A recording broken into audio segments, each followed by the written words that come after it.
Kayo po ba mga bossing ko ay pakaramdam po ninyo na paborito kayo ng kamalasan? Or kaya po mga bossing sinuswerte po kayo at mas gusto nyo po na higit pa kayong swertihin kaysa sa mga tinatamasa nyo po sa ngayon. Gusto nyo lumevel up po mga bossing. Ako po may tuturo sa inyo po mga bossing para magtuloy-tuloy ang pasok ng swerte. Gawin nyo po ito sa pamamagitan ng kalamansi.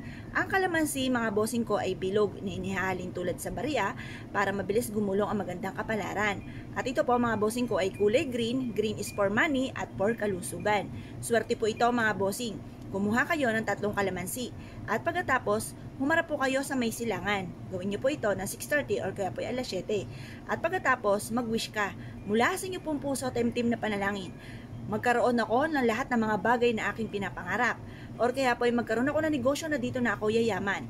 Magkaroon ako ng, halimbawa po mga bossing, wala kayong bahay.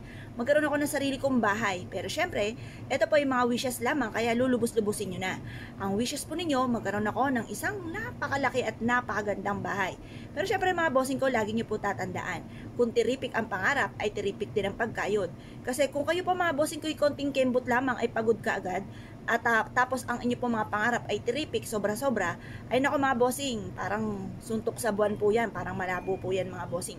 Kaya kung kayo po marami po mga pangarap sa buhay, marami rin po ang pagkayod. Ngayon po mga bossing, sasabayan natin ang mga pampaswerte ng pantaboy ng mga kamalasan. Ito po inyo pong gagawin. Pagtapos nyo pong mag-wish, ang gawin nyo mula sa pintuan ng inyo pong main door ay pagulungin nyo ang 3 kalamansi. Sabay-sabay, sabihin nyo po, pasok ang swerte, lumabas ang malas.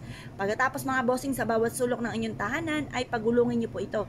Pagtapos, ganun din po sa inyo pong hagdanan, parang inaano nyo lang po siya mga bossing, parang ginaganyan siya. Ako ay magkakaroon ng maraming pera para iguguhit nyo lang sa mismong hagdanan po ninyo mga bossing. Pagtapos, inyong taas ng inyong tahanan, pagugulungin nyo po ito muli mga bossing. Tapos positive ka lamang. Ilagay nyo po ito sa isang platito, lagyan ng kapranggot na asin, at ilagay nyo po ito bago pumasok ng inyong pong tahanan sa main door. Or kaya ilagay sa inyo pong basong maliit, pagtaas lagyan nyo ng kaunting asin at ilagay sa likod ng pintuan ng inyong pong main door. Depende kung saan nyo siya gustong ilagay mga bossing. Or pwede rin naman ilagay nyo ito sa ilalim ng inyong pong higaan. Ang dulot po nito ay swerte. Kapag napansin nyo na parang nabubulok na ang ating kalamansi, parang may mga lumilipad-lipad na maliliit na parang langaw, ayan. Itapon nyo lang po ito sa basurahan at kung gusto nyo pong gumawa po muli ng ganito mga pamaraan, gumawa po kayo. Gawin nyo po ito sa mga araw na kayo po ay nasa mood or kaya po yung tipo ba na makakapaglaan ka ng ilang minuto. Kung kayo po naniniwala at naisyo po itong gawin, matapos ito yung gawin mga bossing ko, i-mindset nyo na kayo magiging matagumpay, lahat ng mga pangarap po ninyo ismooth nyo po makakamtan, walang imposible, lahat ng mga pangarap po ninyo ay ismooth nyo po itong makakamtan, lalo-lalo na itong taon na ito mga bossing, at sabihin nyo po, yayaman ako at magiging matagumpay, lahat ng mga pangarap ko ay matutupad, lalo-lalo na itong taon na ito.